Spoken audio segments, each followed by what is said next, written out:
Hi, everyone, and welcome back to our podcast. I am Sam. I will be your host today. And our guest is Roza. Hello, everyone.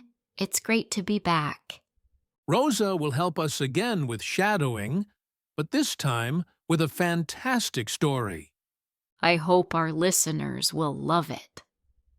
Shadowing is such a great technique to practice English pronunciation and speaking flow. Remember, shadowing is simple. You listen to someone speaking English, and you try to repeat exactly what they say and how they say it, like you are their shadow. So, Roza, what do you have for today's video? We have a great story for you to practice. It's about a man trying to convince a father to buy one of his children's iPhones. After the story, you'll listen to some sentences from the story so that you can do shadowing. We'll pause after every sentence for you to do shadowing. Let's start, Roza. A desperate promise in the parking lot. An old man was on the phone, arguing with an Apple representative. "But can't you call one of the other stores?" he pleaded with the worker. "Maybe the Tampa Mall or somewhere else, huh? Can't you just see if they have it?" The worker calmly explained, "I believe you had to pre-order it, sir." "No, I didn't pre-order it," the old man answered. "You can try to order it online. You can use our app, sir." "No, I can't order it online. I need it today," he insisted. His voice became more emotional as he explained. "Look, my grandson is graduating from high school at 3 o'clock today. I am a man of my word, and I told him he was going to get an iPhone 16 today," as he replied. And then suddenly, he saw a father and his two happy children. The children were holding two brand new iPhone 16 boxes. The father smiled warmly at his children. "Are you guys happy that you finally got your new iPhones today?" he asked. "Yes, Dad! Yes, Daddy!" The children cheered with pure joy. "Now remember the agreement we made," the father began in a serious tone. "You guys, we'll do your homework assignments." At this time, the old man was watching them, and suddenly, a slow smile revealed the old man's face. His mood changed from frustration to determination. "Hey, wait a minute. Never mind. I think I found a solution to my problem," he said suddenly, the guy on the phone. He hung up the phone without another word. He walked over to the family, putting on a friendly face. Hey, excuse me," he said with a big smile. "Hello, how are you today?" I'm doing fine," the father replied cautiously. "How are you doing?" "I'm doing great," the old man said, his eyes fixed on the new phones. "Hey, I noticed your kids have new iPhones." "Yeah, we just picked them up," the father explained. "They sold out right after us." "Wonderful," the old man said. "Do they happen to be iPhone 16? When the father nodded, the old man's plan went into motion. "Now look," he started, his voice suddenly sounding very serious. "This may sound strange, but my grandson is graduating from high school today, and I promised him an iPhone 16. Is there any way I can buy one of your phones from you?" The father looked surprised. "I'm sorry.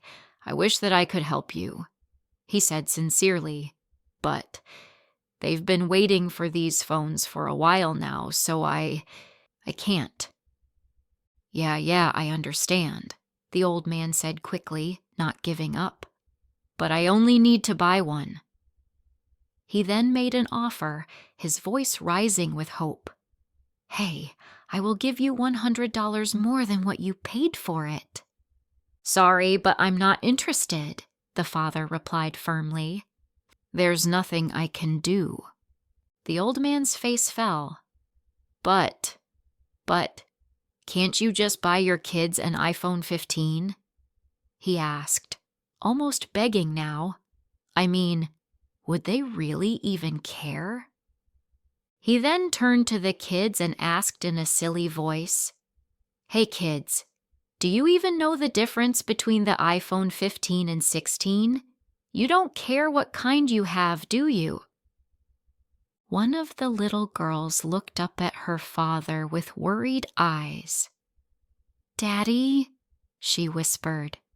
"Yes, baby," the father answered gently. "Are you going to take away my phone?"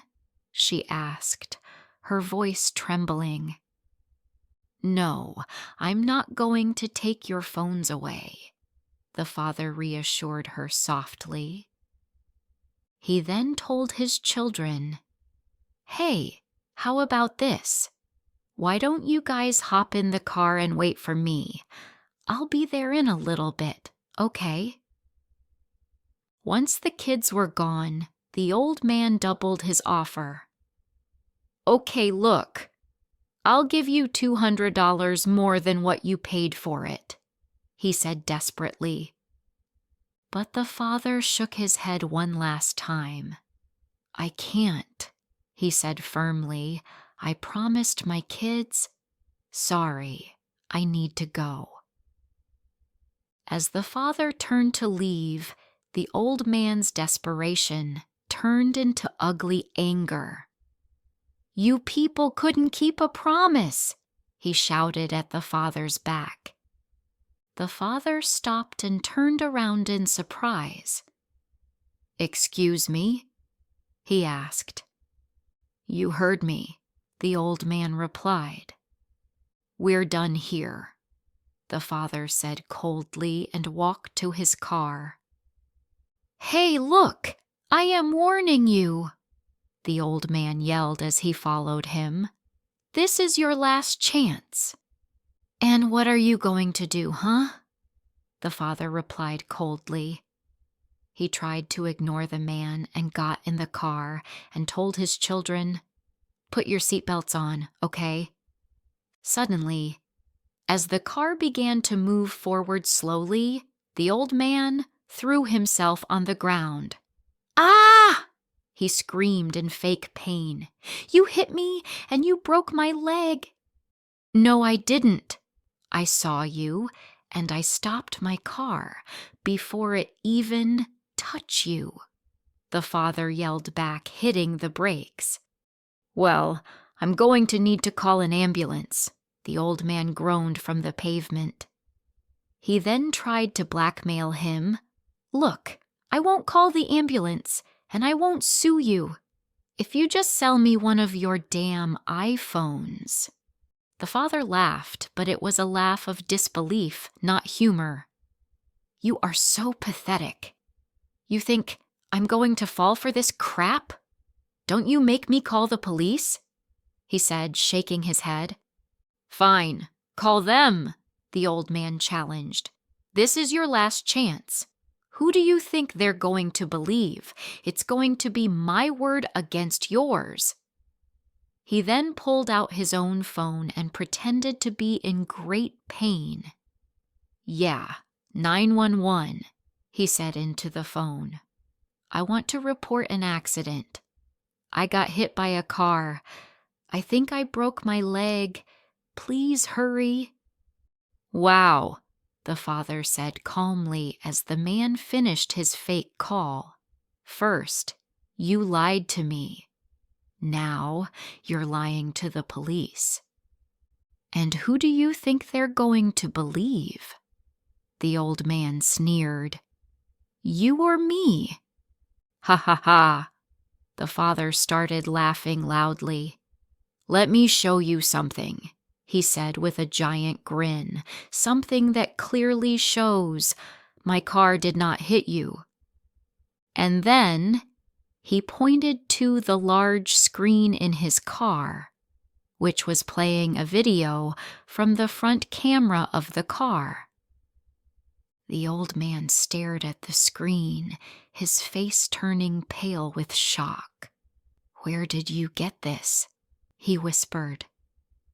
"From the camera on my car," the father said with satisfaction. The old man jumped to his feet. He was completely okay. "All right, all right, all right," he said, waving his hands in panic. "Hold your horses. Look, why don't we just sweep this under the rug and pretend it never happened, huh?" "But it did happen," the father said, pulling out his own phone to record the man. "And I have the evidence." The old man saw the phone's camera pointed at him. "What do you want?" "What are you doing?" he cried. Father said, "I have your car's license plate number too. Now I have you on video. Say cheese. Wow, looks like your leg seems a lot better all of a sudden," the father added. The old man suddenly started running away. "Hey, where are you going? Tell your grandson we said congratulations." He then got back in his car and smiled at his children. "Hey kids, why don't we stop somewhere and get some ice cream?" "Yay! Yay!" the children shouted with joy. "Okay, but first, we have to stop by the police station and file a report," the father said. Wow, another fantastic story, Roza. I hope our followers like it too. I'm sure they'll like it. Okay, now time to do shadowing. Roza will read aloud some sentences from the story, so you can do shadowing. Remember, shadowing is simple. Try to repeat exactly what I say and how I say it, like you are my shadow. Let's start. No, I can't order it online. I need it today.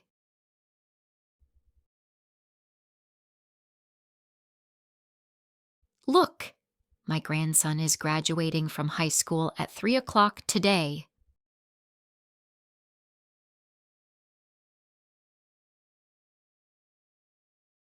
I am a man of my word, and I told him he was going to get an iPhone 16 today.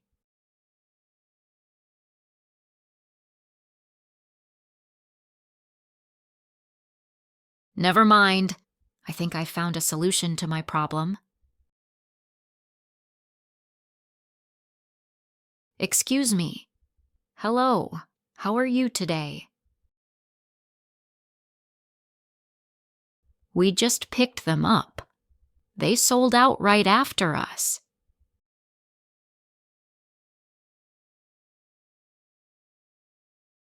Now look, this may sound strange, but my grandson is graduating from high school today, and I promised him an iPhone 16. Is there any way I can buy one of your phones from you? They've been waiting for these phones for a while now, so I can't.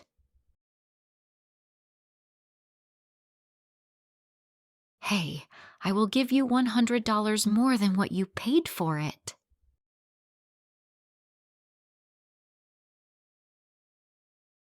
Hey kids, do you even know the difference between the iPhone 15 and 16?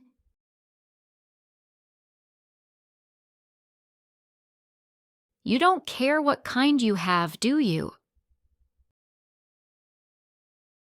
Daddy, are you going to take away my phone? Hey, how about this? Why don't you guys hop in the car and wait for me? I'll be there in a little bit, okay?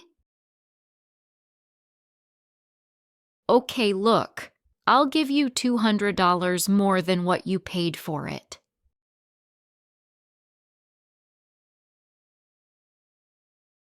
Excuse me? And what are you going to do, huh? You hit me and you broke my leg.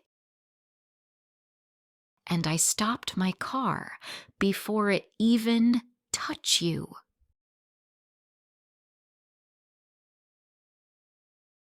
Look, I won't call the ambulance and I won't sue you. If you just sell me one of your damn iPhones.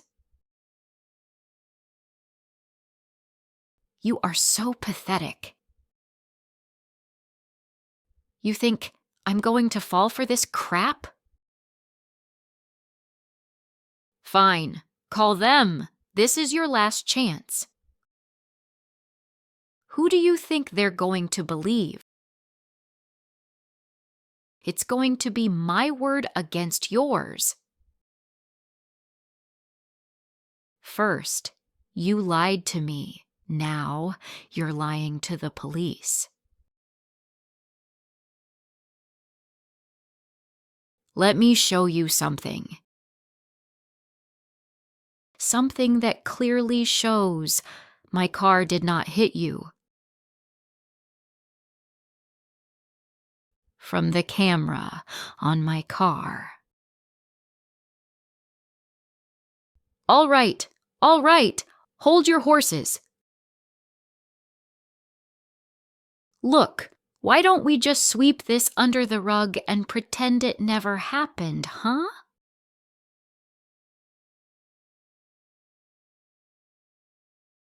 Now I have you on video. Say cheese.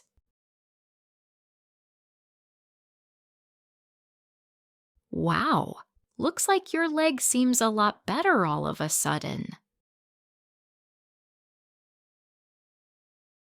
Hey, where are you going? Tell your grandson we said congratulations. Hey kids, why don't we stop somewhere and get some ice cream? We have to stop by the police station and file a report. I like the story a lot, Eric. No father would sell his children's iPhones in this situation. I totally agree, Lisa. I wouldn't do it. Me either. Okay, well, let's start with what the words are today, Eric. The first word today is to graduate. Then we will continue with hop in and to blackmail. Then sell out. And the final one is hold your horses. Let's start with the first word. The first word is graduate. Graduate. I think I know this one. It's about finishing school, right? Exactly. When you finish your studies at a high school, college, or university, you graduate. So it's a verb? An action? Yes, it is. For example, my brother will graduate next year. Oh, nice. And I can say, I want to graduate and get a good job. Perfect example. It's a very common goal for students. Here's another one. She worked hard to graduate with honors. That sounds great. Is there any special grammar I should know? Like a preposition that comes after it? Good question. Yes, we often use the preposition from after graduate. You graduate from a place. Can you give me an example? Sure. He graduated from Oxford University. Or, what year did you graduate from high school? I see. So I wouldn't say I graduated in the university. I should say I graduated from the university. That's it. You've got it. Now let's move on to our next word. The next word is hop in. Hop in. Hop in means to get into a car or another small vehicle, usually quickly or in a friendly way. So it's like saying, get in the car, but more casual? That's right. It sounds friendly and informal. For example, you might say, "Hey, hop in. I'll give you a ride." Oh, that's cool. So it's not something you say when getting on a bus or a train? Usually not. We say hop in for small vehicles like cars or taxis. For buses or trains, we say get on. Got it. Can I say, she hopped in the taxi and left? Perfect example. You can also say, he opened the door and told me to hop in. It sounds very natural and friendly. Yeah, it makes the moment feel fast and easy. It's more relaxed than just saying get in. Is it used only in the present form? Hop in? No, you can change the tense too. For example, they're hopping in now, or we hopped in and drove away. So it's a regular verb. Hop, hopped, hopped. Yes, exactly. Okay, well, I think now our followers understand the phrase hop in better. Let's move on to the next word. The next word is blackmail. Blackmail. That sounds very serious. It is a serious word. To blackmail someone means to demand money or something else from them by threatening to tell a secret. Oh, wow. So you know a secret about someone and you say, give me money or I will tell everyone your secret. Exactly. That action is called blackmail. For example, the criminal tried to blackmail the politician for $10,000. That's terrible. Can it be used as a noun too? Yes, it can. You can say, the politician was a victim of blackmail. In this sentence, blackmail is the name of the crime. I see. So it's a verb and a noun. As a verb, is there any special grammar? A preposition, maybe? Good question. No, you just blackmail someone. You don't need a preposition after it. For example, he tried to blackmail his boss, not blackmail to his boss. And it's not followed by another verb? No, it's usually followed by the person you are blackmailing. For example, she was scared they would blackmail her. It's a very negative word, but it's good to understand it. It is. You will probably see it in movies or read about it in the news. Okay, well, we've explained the word blackmail pretty well. Now let's move on to our next phrase. The next word is sell out. Sell out. When something sells out, it means that all of it has been sold and there is nothing left. Like for tickets to a concert? Exactly. That's a perfect example. You could say, the tickets for the Taylor Swift concert will sell out in minutes. So that means no tickets are left. I can also say, the tickets are sold out. Right? Yes, and that's a very common way to use it. The past participle is sold. For example, we can't go to the movie tonight because it's sold out. Can you give me another example? Of course. I wanted to buy that popular new video game, but it's sold out on the first day. So it's a phrasal verb. Is there any other grammar I should know? There isn't any preposition we should use, but we often use it passively, like the bread is sold out, or the shoes were sold out. So it's not followed by another verb. The focus is on the item that is no longer available. That's the main idea. It tells you that you can't buy it anymore. Okay, well, that's it for the word sell out. So we have reached the last word. What is the last word, Eric? The last word is hold your horses. Hold your horses. Hold my horses? But I don't have any horses. Exactly. It's an idiom. It has nothing to do with real horses. It just means wait a moment or be patient. Oh, so if someone is being too quick or excited, I can say, hold your horses? You've got it. For example, If your friend says, let's go, we're going to be late, you can say, hold your horses, I just need to put on my shoes. I like that. It's a funny way to tell someone to slow down. Can you give me another example? Sure. Imagine your kids want to open their presents before their birthday party starts. You can say, hold your horses, everyone. We'll open presents after we eat cake. I like that. So, if someone is talking too fast or making a quick decision, I can say, hold your horses. Exactly. Here's an example. Hold your horses. We haven't finished packing yet.